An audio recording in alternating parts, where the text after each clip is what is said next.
you ready to rumble? Joining me on the panel tonight, Vince Coglianese, senior online editor at the Daily Caller, Eric Burns, strategic communications consultant and partner at Bullfight Strategies, and Brian Darling, columnist at humanevents.com and director of government studies at the Heritage Foundation. Okay, gentlemen, let's get started. It looks like the government won't be shut down, but whether or not 160 million Americans are going to get hit with a $1,000 a year tax increase is still up in the air. The Republicans first said, oh, well, we'll not hit them with this tax increase if you'll just, give us a pipeline across America so that we can sell cheap oil to China or something? Whatever, I don't get the whole deal there. And then the Speaker of the House, John Boehner, came out today and doubled down on that. He said, if this bill comes over to us, we will make changes in it, and I will guarantee you that the Keystone pipeline will be in there when it goes back to the United States Senate. So, you know, we had two wars. The Republicans didn't need balance or pay on that. We had tax cuts. The Republicans didn't need.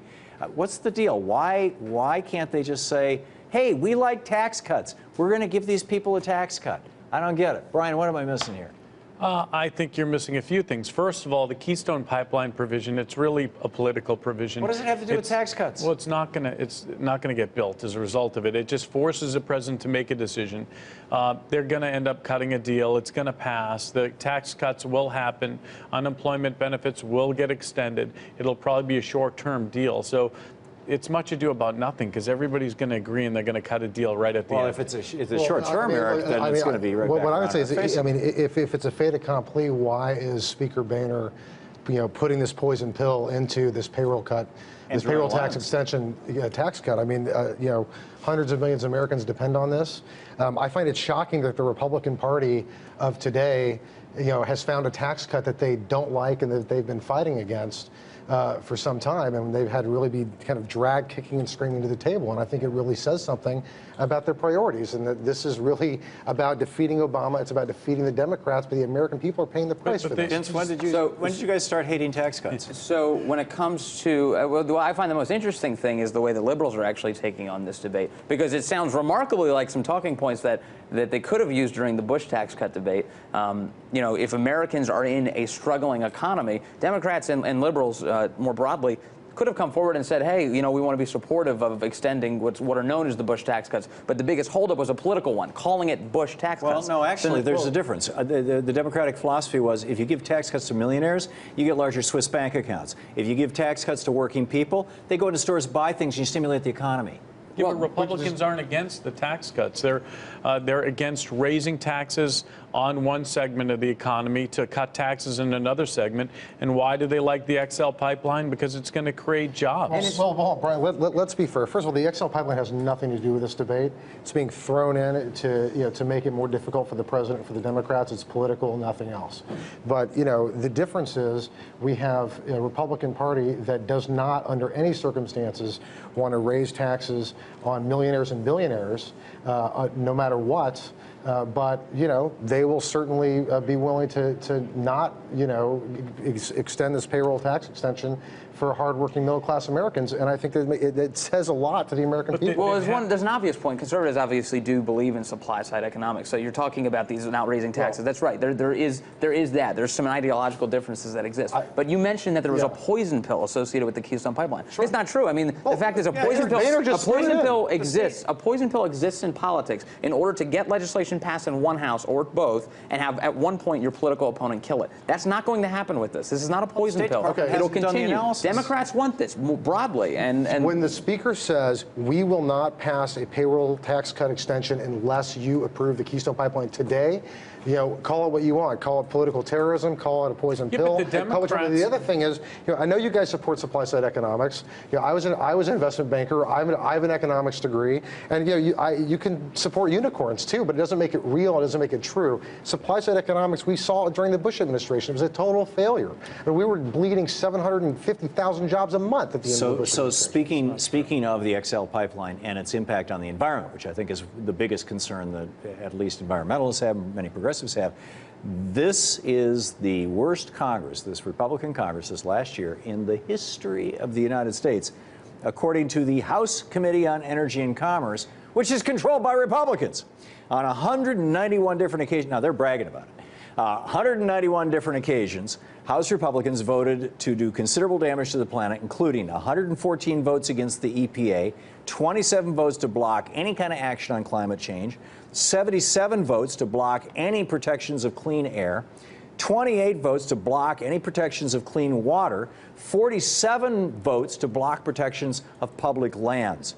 All of these votes are during the second costliest year on record from natural disasters caused by global warming that all of these votes will exacerbate. So how many Americans are going to have to die before Republicans wake up and say, hey, wait a minute, maybe we should get with the program here and go back to the values that Richard Nixon espoused? But this president, in the name of environmentalism, has been a job killer. He won't allow any drilling in the Gulf of Mexico. He won't allow the XL pipeline to be built. He's actually been licensing those things. I'm asking about the Republicans in the House. Yeah, and what their vote? You're saying that their votes are causing global warming and causing the deaths of Americans?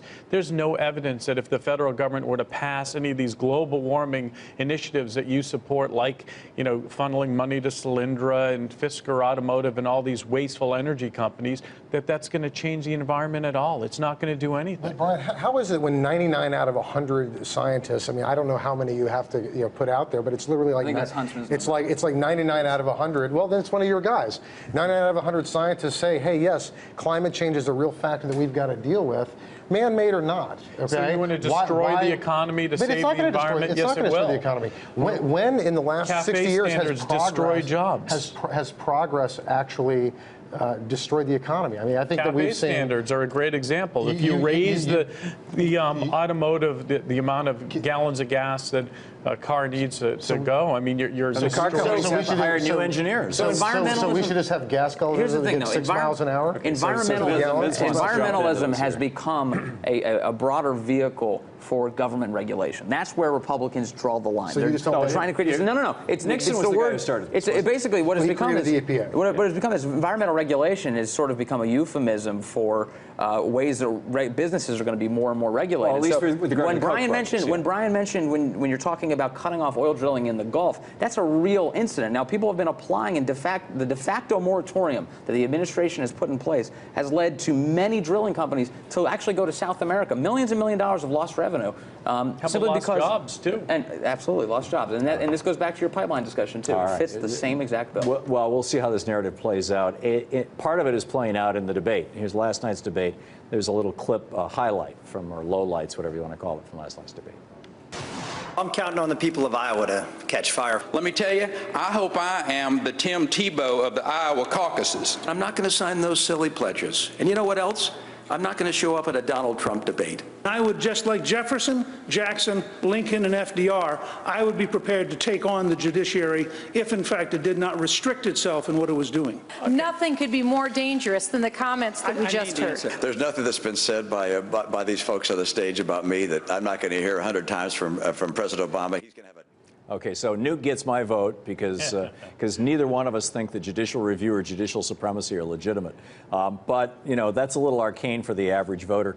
Polls are showing that Mitt Romney is probably going to win. The Newt bump seems to be fading. Nobody else seems to be, you know, Rick Santorum is not sliding in there. I didn't really say that. But a week after the Iowa, you know, you've got New Hampshire on the 10th, you got South Carolina on the 21st, January 31st is Florida.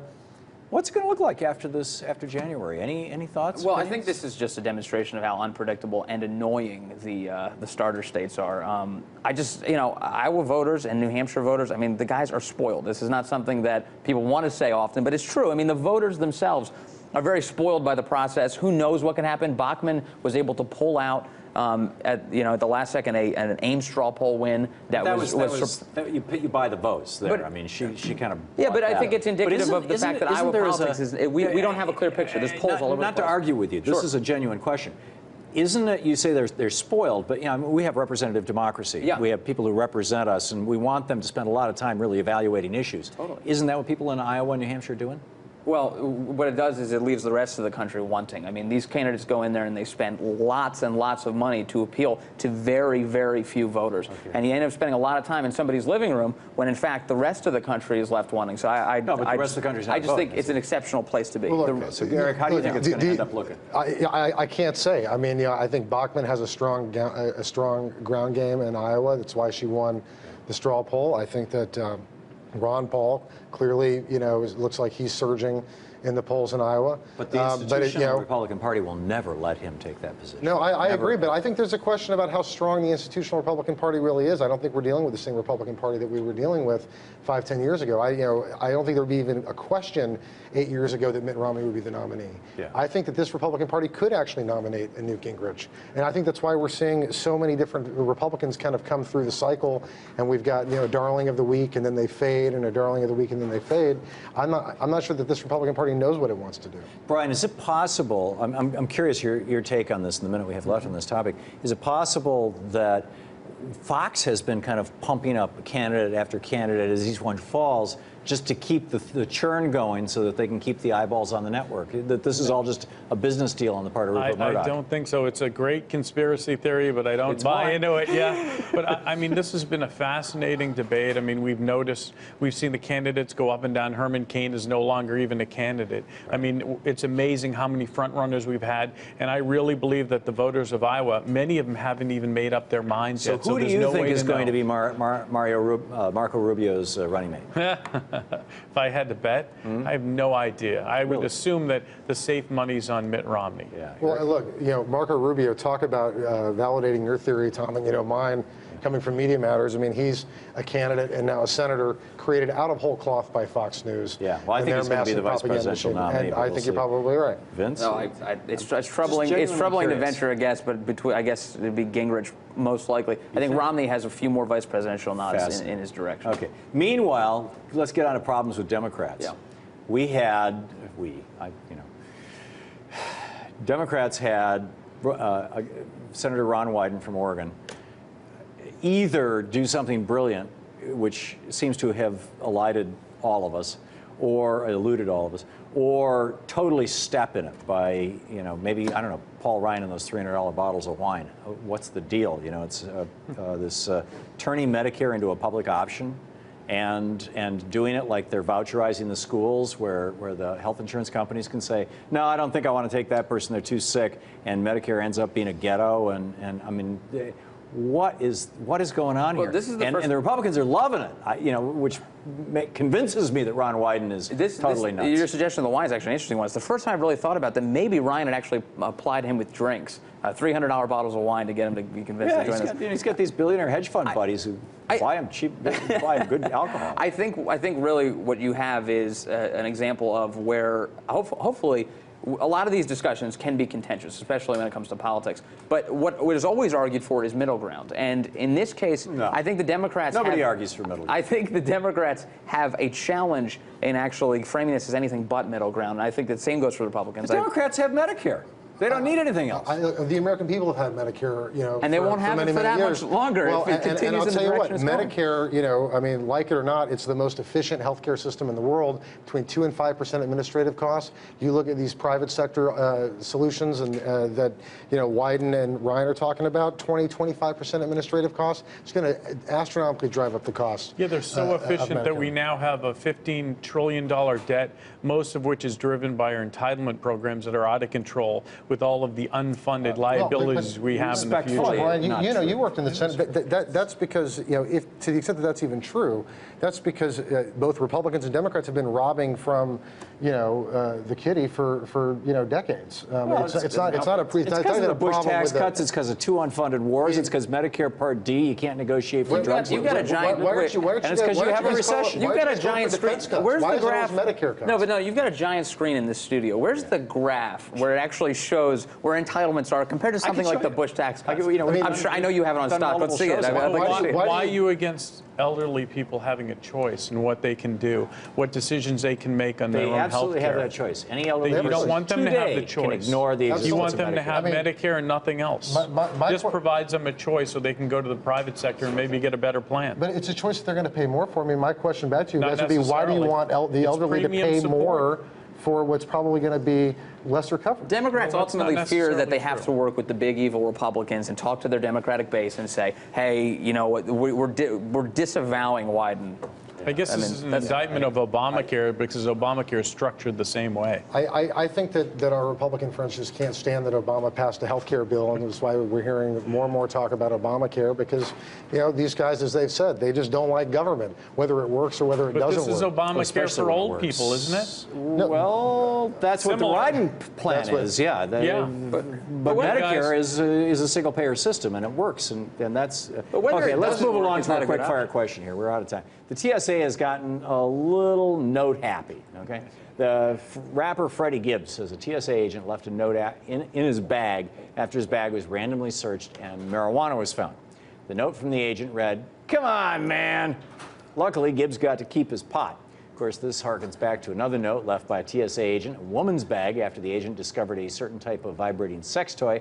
That note read, "Get your freak on, girl." So we know Republicans and presidential candidates, Republican presidential candidates are flying all over the country all the time, checking their bags. So the question is, what notes from the TSA might they find in their bags? Some possible choices, or you can come up with your own. A, Newt Gingrich may find a note reading, "Nice bling." Or B, Mitt Romney may find a note reading, "Not boxers or briefs, but magic underwear." Or C, Ron Paul may find a note reading, "Come on, son." What do you think? That's probably the most realistic.